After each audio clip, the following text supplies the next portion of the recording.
오늘 설교 제목은 흔드는 사람들, 흔들리는 사람들이라는 제목을 가지고 말씀을 나눠보려고 합니다. 여러분은 흔드는 사람들입니까? 흔들리는 사람들입니까? 어느 쪽에 가깝습니까? 남의 말에 쉽게 흔들립니까? 아니면 남을 많이 흔들고 있습니까? 어느 쪽이시죠? 흔들리기도 하고 흔들기도 하죠.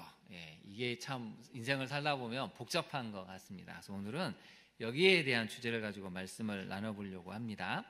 먼저 사진을 한 장 잠깐 보실까요? 여러분, 이 사진은 잘 보시면 숫자가 보이죠? 659, 659명이라는 숫자를 나타내고 있습니다. 이 숫자는 뭐냐면 러시아와 우크라이나의 전쟁이 일어나서 지금 1000일이 지났습니다. 이 중에 659명의 어린이가 희생된 것을 우크라이나 어린이들이 세계 어린이날 11월 20일 날을 맞이해서 그걸 기념하는 초를 지금 놓고 있는 장면입니다. 여러분, 전쟁은 어떻게든 일어나면 안 됩니다. 전쟁이 일어나면 가장 먼저 어린이들이 죽고 엄마들이 죽고 노약자들이 죽습니다. 전쟁은 다음 세대의 미래를 완전히 없애버리는 것입니다. 여러분, 벌써 659명이나 지금 희생이 됐죠. 이스라엘과 지금 가자 지구의 전쟁으로 인해서 가자 지구에 너무나 많은 어린이들도 희생을 당하고 있습니다. 생필품도 끊겨서 하루하루를 살아간다는 것이 기적에 가까울 정도이죠. 인간이 갖고 있는 이 맹목적인 증오심, 적개심, 신의 이름을 빙자한 이 전쟁은 너무나 많은 사람들을 학살로 내몰고 죽음의 공포를 경험케 합니다. 저 아이들이 이 초를 놓을 때 무슨 마음이 있었겠습니까? 다시는 볼 수 없는 친구들을 떠올리고 다시는 만날 수 없는 그 친구들 간의 소중한 추억들을 하나하나 내려놓으면서 얼마나 많이 울었을지 저도 이 사진을 보면서 많이 생각하게 되었습니다. 우리나라도 예의가 아니죠. 속히 남한과 북한이 통일되지 않으면 언제든지 우리는 전쟁의 이기 속으로 내몰릴 수가 있습니다. 그래서 여러분, 우리는 하나님의 말씀을 붙들고 복음으로 말미암는 진정한 통일이 이루어질 수 있도록 복음을 위해 기도하고 복음의 전파를 위해서 노력해야 됩니다.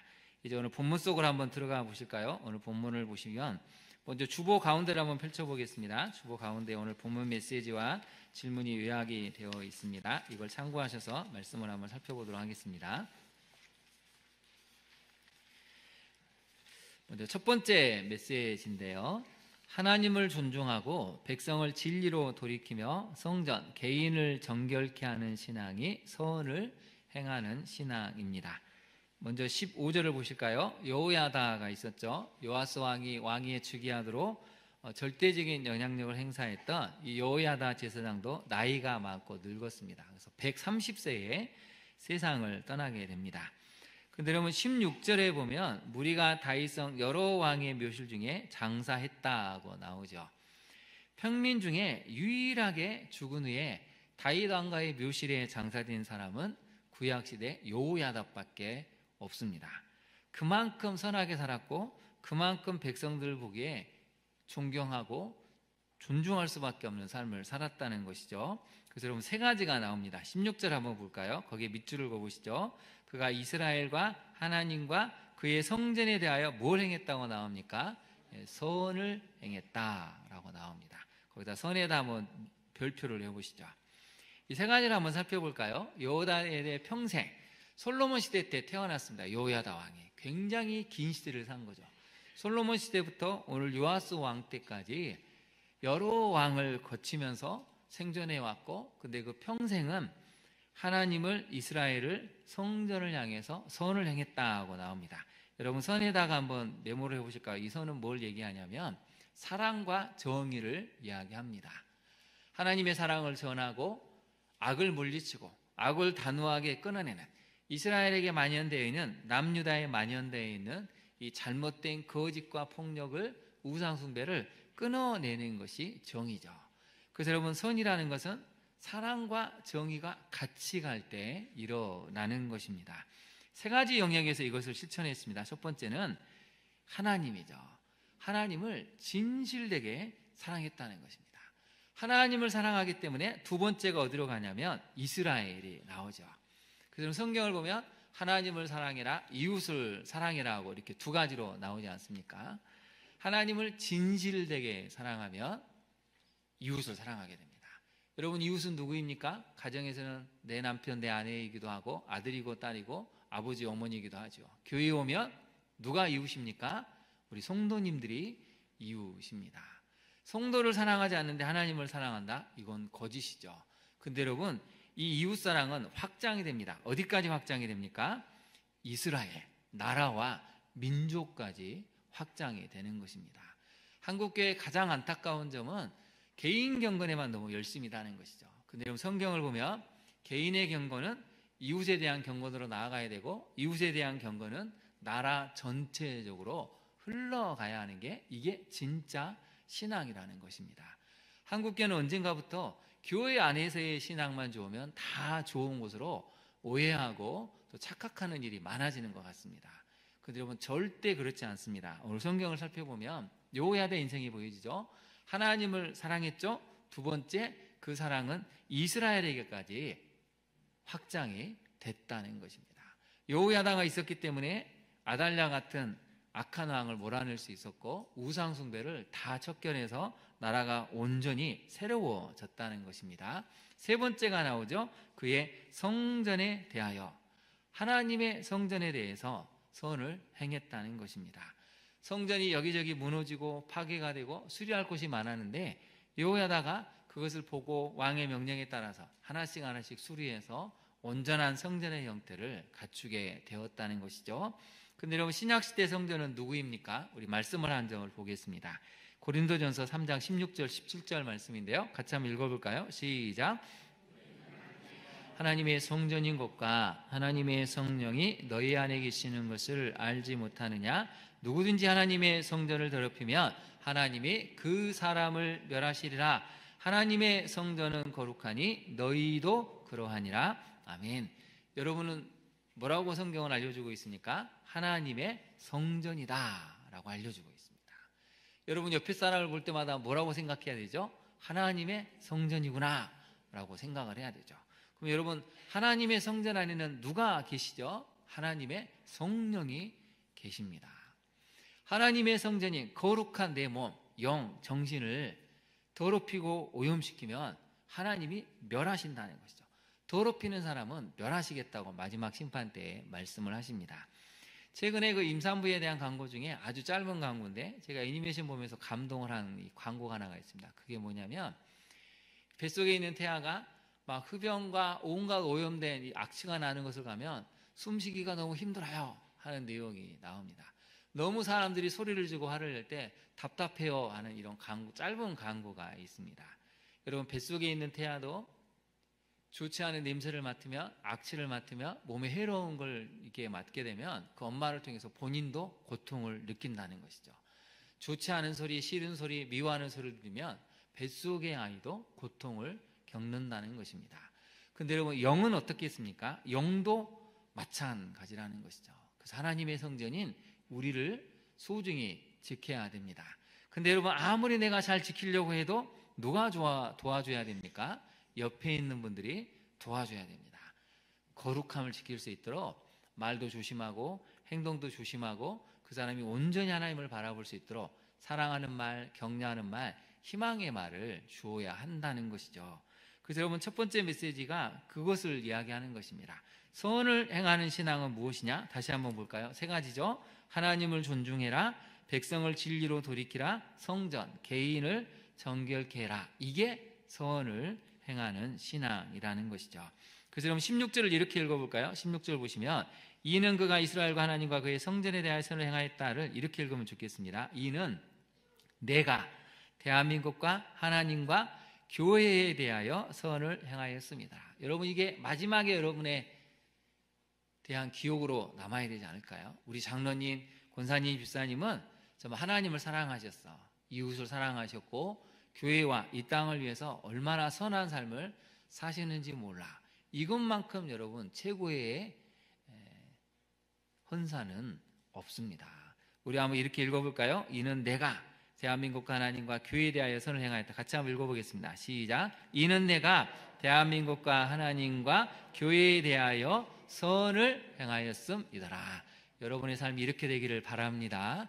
우리 하나님 이렇게 사는 걸 원하고 계시죠. 사랑과 정의, 이 선을 행하는 것이 바로 하나님이 기뻐하시는 삶이라는 것입니다. 적용을 한번 해보겠습니다. 여러분, 하나님을 존중하며 성전된 자신을 정결케 하고 있습니까? 여러분, 우리 다음 세대를 위해서 정말 가르쳐야 됩니다. 너의 몸, 너의 영, 너의 정신은 소중한 것이야. 그러니 음란물을 보면 안 되고 살인과 폭력물을 자꾸 노출하면 안 되고 다른 사람을 미워하고 혐오하고 차별하는 것은 거룩한 성전된 너희를 망가뜨리는 것이라고 알려줘야 한다는 것입니다. 하나님을 존중할수록 우리 자신을 지키는 훈련을 우리 다음 세대에 가르쳐야 음란함에 빠지지 않고 폭력에 물들지 않고 거짓과 가짜에 속지 않게 된다는 것이죠. 두 번째 적용을 해보겠습니다. 여러분, 무지와 탐욕, 중독과 거짓에 빠져드는 이 민족을 구해내는 데 열심을 내고 있습니까? 지금 청소년들도 도박 중독 숫자가 많이 늘어나고 있죠. 스마트폰을 하다 보니까 100원, 200원으로 시작하는 것에서 엄청나게 지금 아이들이 여기저기 빌려가지고 대출을 받아서 빚을 못 갚는 아이들도 늘어나고 있습니다. 이 사회가 청소년들의 영혼도 망가뜨린다는 것이죠. 돈만 된다면 우리나라는 어떻게든 게임을 통해서, 도박을 통해서, 음란물을 통해서 애들의 영혼을 망가뜨리는데 주저하지 않는 것 같습니다. 그래서 여러분, 우리 다음 세대를 기도하셔야 되고요. 정말 무지에서 빠져들지 않도록, 또 탐욕, 중독 이런 것에 빠져들어서 넘어가지 않도록 이 민족을 위해서 기도하고 구해내는데 열심을 내야 하는 것이 우리 한국교회가 해야 될 일이고 우리 성도들이 해야 될 일이라고 오늘 본문은 알려주고 있습니다. 오늘 예배에 참석하신 우리 모두가 하나님 보시기에 선을 행한 삶이었다라고 칭찬 들을 수 있기를 진심으로 축원합니다. 두 번째로 우리가 살펴보면 두 번째 메시지를 한번 볼까요? 같이 한번 읽어보겠습니다. 시작. 틈을 노려 신앙을 변질시키고 우상 숭배로 돌아가게 하려는 사람들을 끊어낼 수 있습니다. 네. 여러분, 모든 것이 완벽하고 완전한 상태에서 균열을 내는 것은 한마디 말입니다. 여러분, 천지를 창조하실 때 하나님이 보시기에 심히 좋았더라고 말씀하셨죠. 인간이 살기에 가장 완벽한 상태인 에덴 동산을 만드셨습니다. 100% 완벽하고 완전하고 이보다 더 좋을 수 없는 그런 환경에서 여기에 균열을 내는 하나가 등장하죠. 바로 뱀이 등장해서 한마디 말을 딱 흘리는 것입니다. 정말 너희는 선악과를 따먹으면 죽을까? 선악과를 따먹으면 너희가 하나님처럼 될 텐데, 이 말 한마디가 균열을 낸다는 것이죠. 그래서 하와가 그 말을 듣고 선악과를 보니까 먹음직도 하고 보암직도 하고 지혜롭게 할 만큼 탐스럽게 보여서 결국 선악과를 따먹습니다. 그리고 남편에게도 주고 드디어 죄를 저지르게 된다는 것이죠. 여러분, 아담과 하와가 심지가 견고했다면 이런 의심의 목소리, 유혹의 목소리는 단호하게 대체했을 것입니다. 정말 이 선악과를 따먹지 못하게 하셨을까? 왜 정말 죽으리라고 말씀하셨을까? 하나님을 그날 저녁에 만나서 물어봤겠죠. 왜 하나님 이것은 정말 먹으면 안 되는 것입니까? 신뢰관계가 됐다면 물어봤을 텐데 하나님을 의심하고 불신하는 마음이 훅 들어오니까 어떻게 되는 것이죠? 하나님께 물을 생각을 안 했다는 것이죠. 그래서 불신하게 되고 타락하는 길을 걸어가게 되었습니다. 여러분, 우리가 심지가 견고해야 진리를 지키고 우리 개인, 가정, 교회, 이 땅을 향한 하나님의 구속사를 이어갈 수 있습니다.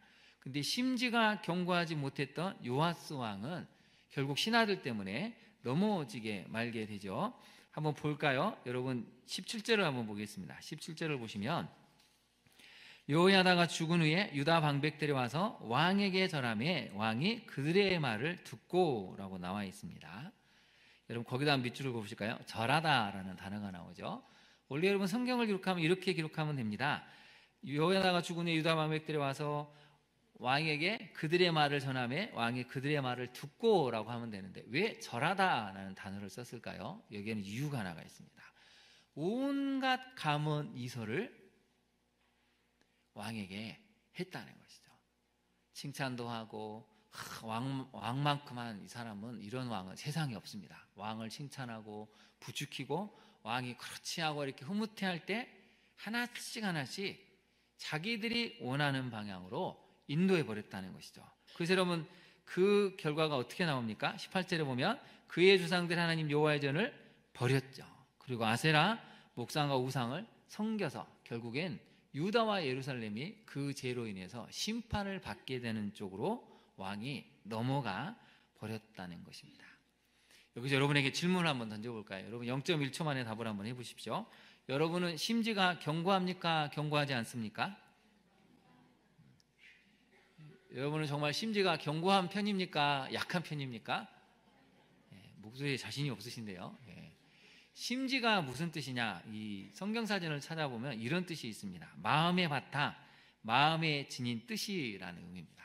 마음의 바탕이 마음의 지닌 뜻이 견고하다는 것은 하나님을 확고히 의지해서 세상에 흔들리지 않는 마음의 자세, 이게 심지가 견고하다는 것이죠. 그래서 먼저 성경을 한번 살펴볼까요? 이사야 26장 3절을 한번 보겠습니다. 같이 한번 읽어볼까요? 시작. 주께서 심지가 견고한 자를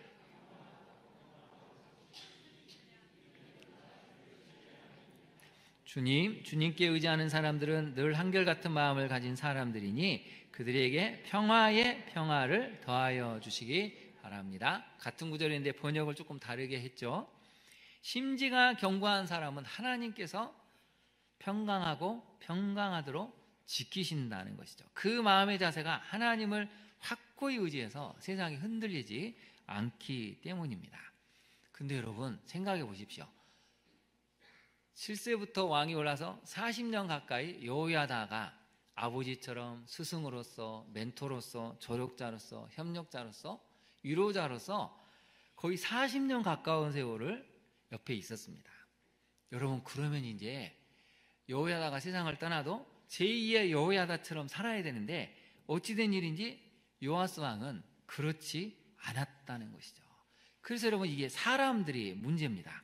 여호야다가 죽자마자 기다렸다는 듯이 이 악한 신하들이 등장해서 요아스 왕을 깨워서 우상을 숭배하게 만들죠. 약 40년 가까운 세월 동안 이들은 정체를 드러내지 않습니다. 이게 여러분 무서운 것입니다. 절대 정체를 드러내지 않죠. 개혁이 한창일 때 가장 먼저 이들은 개혁하는 척, 변화를 시도하는 척, 하나님을 위하고 왕을 위하고 여호와를 위하는 척, 곁에서 누구보다도 개혁의 앞장을 서고 헌신적으로 봉사하는 척 했다는 것입니다. 그런데 마음은 그렇지 않았죠. 이게 여러분 진짜 무서운 일입니다. 내 곁에서 누구보다도 개혁을 외쳤고 정말 목숨을 걸고 왕을 위하고 여호야다를 위한 것 같았는데 여호야다가 세상을 떠나자마자 진짜 자기 모습이 드러났다는 것입니다.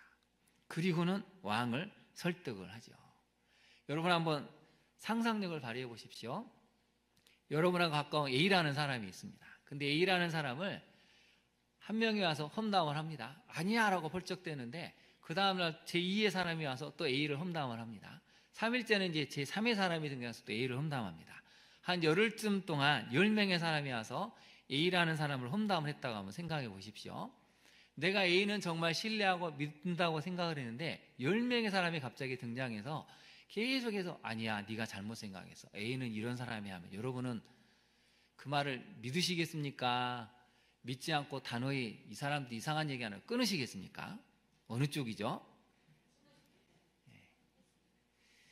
말로는 끊을 것 같은데 쉬운 게 아닙니다. 쉬운 게. 왜요? 사람은 의심하는 존재이기 때문이죠. 그래서 제가 드라마를 보고 영화를 보면 간신들이 성공하는 이유가 있습니다. 왜요? 승리를 거들고 온 대장군을 이 사람이 너무 충신이니까 왕 곁에 있으면 자기들의 목숨이 위험하죠.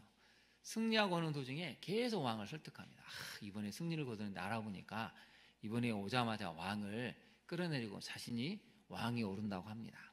처음에는 그러지 않는다고 왕이 부인했지만 한 명이 두 명이 하루고 이틀이고 열흘을 설득하며 왕은 다 넘어갑니다. 본 적이 없으니까 실제로 그렇겠구나. 그래서 충신을 죽이는 것이죠. 저도 사역자지만 하도 많은 말을 듣다 보면 저도 흔들릴 때가 있습니다. 이게 맞는 건지 틀린 건지 도대체 뭐가 맞는 것이 헷갈릴 때가 참 많이 있습니다. 그럴 때 여러분 오늘 성경은 우리에게 알려주는 것이죠. 거기다 한번 메모를 해보실까요? 그들의 말을 듣고에다가 두 가지를 써놓으시면 됩니다. 하나님의 시선으로, 하나님의 시각으로. 이게 핵심입니다. 여러분이 심지가 견고해지려면 누구에게 뭐 말을 들을 때 물론 분별은 해야 되는데 두 가지가 있어야 됩니다. 먼저 하나님의 시선으로 그 사람을 봐야 되고, 두 번째는 하나님의 시각으로 이 상황과 이 사건, 이 사람에 대해서 해석할 수 있어야 됩니다. 하나님의 시선으로, 하나님의 시각으로. 따라해 보실까요? 시작. 하나님의 시선으로, 하나님의 시각으로. 그렇게 바라볼 수 있고 해석할 수 있으면 우리는 흔들리지 않게 되고 사람에 대한 마음을 지킬 수가 있습니다. 요압상은 안타깝게도 절하는 이 신하들의 말을 듣고 넘어가 버렸습니다. 그래서 성전을 버리고 우상을 섬기고 백성들 전체를 유혹하는 환경으로 이끌었다는 것이죠. 심지어는 사람을 죽이는 데까지도 나타났다는 것입니다. 전혀 이전의 왕과 이후의 왕이 완전히 딴판인 사람인 것처럼 보였다는 것이죠. 여러분, 결혼한 분들 한번 답을 한번 해보십시오. 오늘 이제 결혼을 앞두고 있는 부부들이 있으니까 대답을 잘 하셔야 됩니다. 자, 여러분이 결혼한 남편, 결혼한 아내는 결혼해서 보니까 다른 사람입니까? 같은 사람입니까? 네. 대답을 잘해야 예비 신랑, 예비 신부가 결혼하기를 잘했구나 생각할 수 있습니다. 자, 결혼하고 나서 보니까 이 남편 아내는 완전히 다른 사람이었습니까? 같은 사람이었습니까? 성았다고 생각합니까? 역시 잘했어, 결혼하길, 이렇게 생각하고 계십니까? 그래서 우리는, 여러분, 결혼할 때 우리는 반쪽만 보고 결혼한 거죠. 원래 그 사람이 맞습니다. 단지 우리 안에 숨겨져 있는 반을 보지 못했기 때문에 이제 살다 보면 그 반이 드러나면서 실망도 하고 또 후회도 하지만 원래 그 사람은 그 사람인 게 맞죠. 근데 여러분, 여기서 중요한 게 하나가 있습니다. 요아스 왕이 지금 변했습니다. 그러면 두 가지 관점에서 생각을 해봐야 됩니다. 여러분 한번 생각을 해보십시오. 상황이 바뀌어서 요아스 왕이 변한 것입니까? 아니면 원래 요아스 왕은 이미 그런 사람이었는데 워낙 강력한 여호야다가 있었기 때문에 감추고 있다가 여호야다가 죽자마자 신하들의 말을 기다렸던시 원래 그런 사람으로서 그렇게 악을 행한 것입니까? 어느 쪽이죠?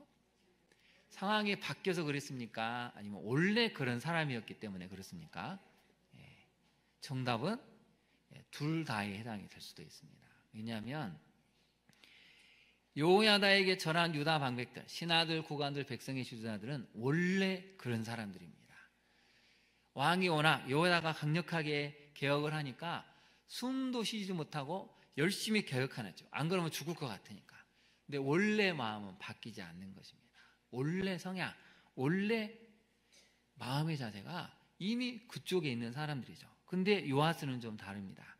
원래 신실하게 했는데 상황이 바뀌고 사람들이 자신을 부추기니까 자기도 모르게 이쪽으로 넘어가 버린 것이죠. 여러분, 우리는 항상 이 둘의 경계선에 있습니다. 원래 그런 사람일 수도 있고 상황 관계가 바뀌어서 사람들이 꼬이니까 그렇게 갈 수도 있죠. 그래서 여러분, 우리가 심지가 견고해야 됩니다. 심지가 견고해야 가정을 지키죠. 세상의 유혹이 흔들리지 않습니다. 요즘 얼마나 많은 가정들이 위태위태합니까? 얼마나 많은 가정들이 냉랭하고 서로를 막 잡아먹지 못해서 죽을 듯이 미워하고 있습니까? 그건 심지가 견고하지 않기 때문에 그렇습니다. 적용을 한번 볼까요? 적용에 여기에 대한 게 나오는데요. 여러분, 강한 영적 방어막, 이 굳은 심지를 구축해서 유혹을 단호히 뿌리치고 있습니까?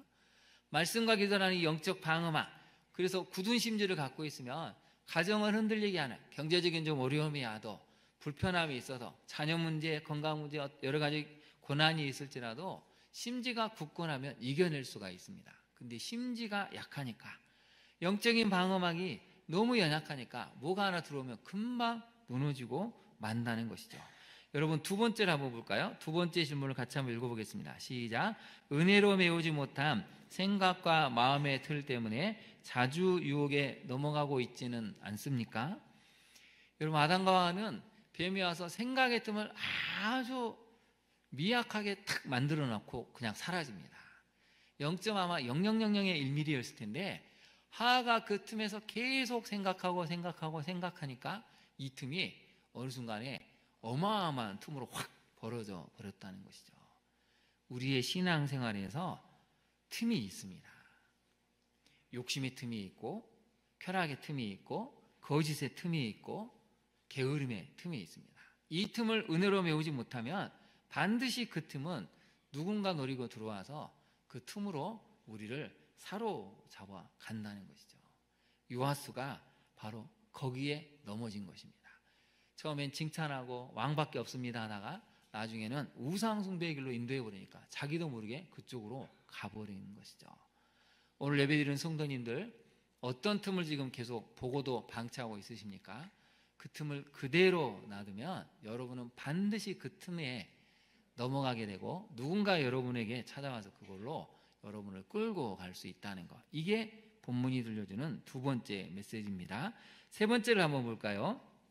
세 번째 메시지는 우상을 숭배하면 은혜를 망각하고 폭력을 정당화하며 하나님을 버리는 모습을 보여줍니다. 세 가지가 나오죠. 첫 번째는 은혜를 잊어버립니다. 기억하지 않는 것이죠. 두 번째는 폭력을 정당화하죠. 세 번째는 그래서 하나님을 버리게 된다는 것입니다.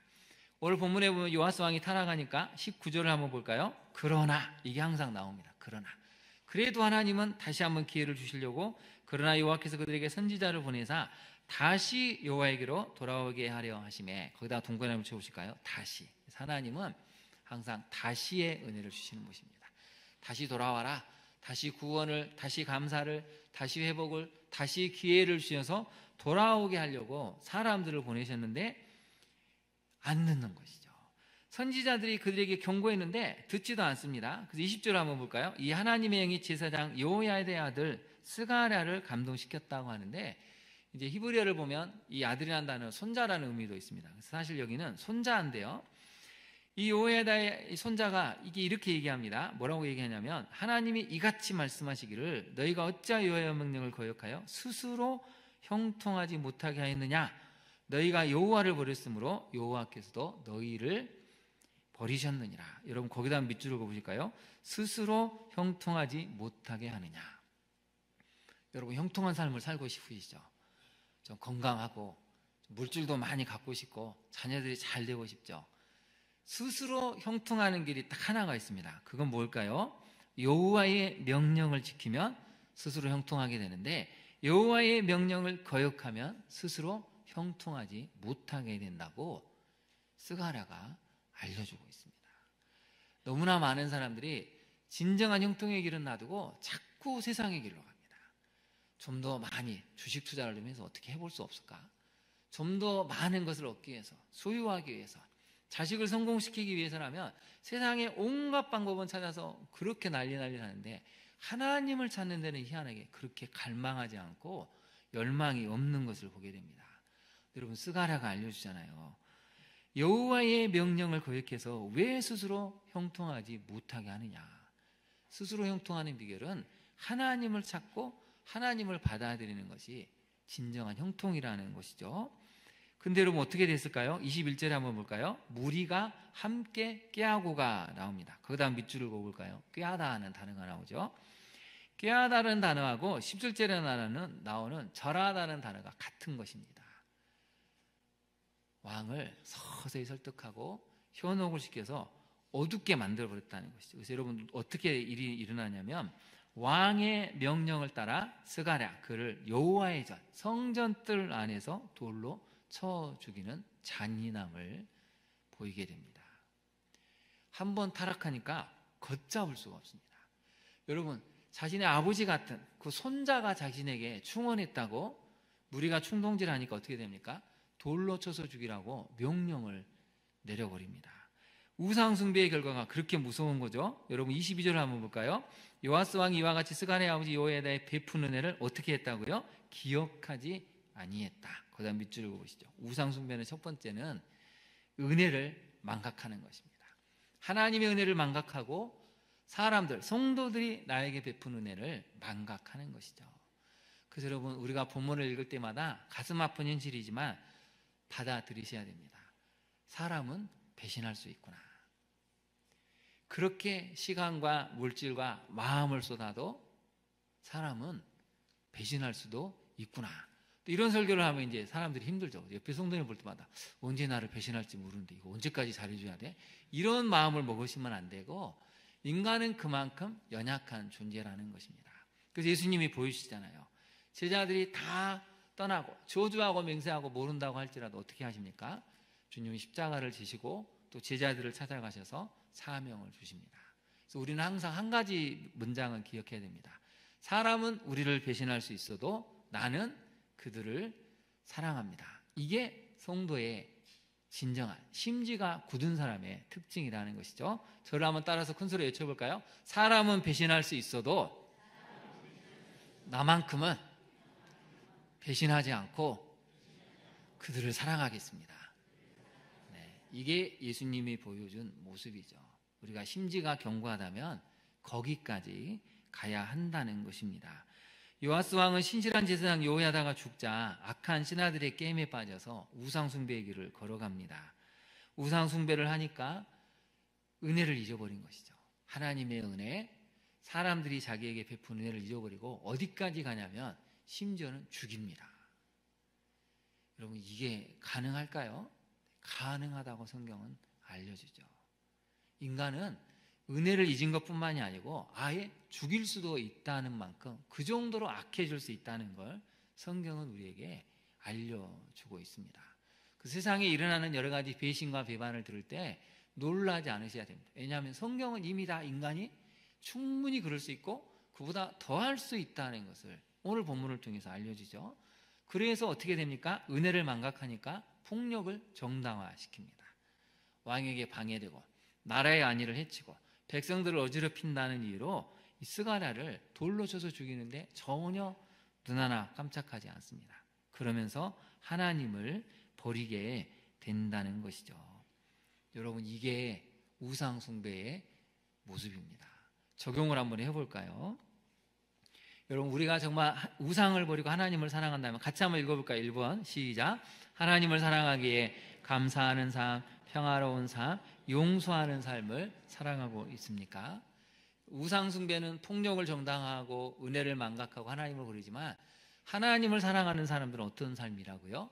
감사하고 평화를 누리고 용서하는 삶을 살게 된다는 것입니다. 두 번째 적용을 한번 해볼까요? 여러분, 이 땅에 만연한 우상 숭배의 모습 때문에 애통해야 하며 회개의 기도를 하고 있습니까? 여러분, 우상 숭배는 악한 영의 역사로 하나님의 진리를 거스르는 모든 행동들을 하는데요, 음란과 폭력의 모습을 드러냅니다. 살인과 거짓의 모습을 나타냅니다. 배신과 혐오를 정당화시킵니다. 그것이 옳은 길이라고 조장하고 무서운 영향력을 발휘하게 되는 것이죠. 그래서 여러분, 우상 숭배가 만연한 땅은 이 6가지가 나온 걸 기억하십시오. 음란과 폭력이 나오고 살인과 거짓이 드러나게 되고 배신과 혐오를 조장시키고 그것이 옳은 길이라는 것, 이걸 자꾸 강조하는 게 우상 숭배가 만연한 땅에 일어나는 현상입니다. 그럼 우리 대한민국은 어떻습니까? 우리 대한민국도 크게 다르지 않다는 것입니다. 여러분, 정말 기도해야 될 때이고 정말 하나님 앞에 간구해야 할 때입니다. 하나님의 은혜로 이 땅이 다시 한번 새로워질 수 있도록, 은혜를 경험할 수 있도록 우리가 다시 한번 하나님 앞에 나아가고, 여러분의 심지가 견고한 여러분 때문에 이 땅이 회복될 수 있는 은혜가 있기를 진심으로 축원합니다. 우리 함께 기도하도록 하겠습니다. 오늘의 주신 말씀을 생각하고, 하나님, 제가 심지가 견고한 자로 세워지기를 원합니다. 하나님을 버리지 않을 때 스스로 형통하게 하신다고 하셨는데 하나님을 버리지 않는 삶을 살게 하옵소서. 특별히 내가 신앙생활하면서 나를 힘들게 하고 나에게 아픔을 주었던 사람들이 있다면 인간은 그럴 수 있다는 것을 깨닫고 용서하는 삶, 사랑하는 삶을 살게 해달라고 기도해야 되겠습니다. 여러분의 아픈 상처가 아물 수 있도록 기도하시기를 바라고요. 무엇보다도 우리 자녀들이 심지가 견고해서 끝까지 하나님 말을 믿고 따라가는 삶을 살게 해달라고 우리 시간 같이 주님의 이름을 부른 다음에 기도하도록 하겠습니다. 주여, 이 시간 간절히 간구합니다. 하나님, 우리가 심지가 견고한 자로 살기를 원합니다. 우리가 심지가 견고하지 않기 때문에 조그만 누군가의 무슨 이야기를 들으면 금세 흔들리고 비난하고 비판하는데 앞장설 때가 얼마나 많은지요. 이제 하나님의 시선으로, 하나님의 시각으로 그 사람을 바라보고 용서하며 분별할 수 있기를 원합니다. 하나님, 살다 보면 요아스 왕처럼 은혜를 망각하고 우리에게 대적의 칼을 겨누는 사람도 있음을 깨닫습니다. 그렇게 많은 시간과 물질과 마음을 쏟아부어도 배신의 길을 택하고 우리 가슴에 비들을 꽂는 그런 많은 사람들도 있음을 깨닫습니다. 그런 하나님, 우리 주님이 그런 이들을 위해서 십자가를 지셨듯이 우리도 그들을 용서하는 십자가를 지기를 원합니다. 내 인생에 상처를 주고 아픔을 주었던 그 사람들을 용서하고 주님의 십자가를 지고 나도 사랑하는 삶을 살 수 있는 선택을 하게 하옵소서.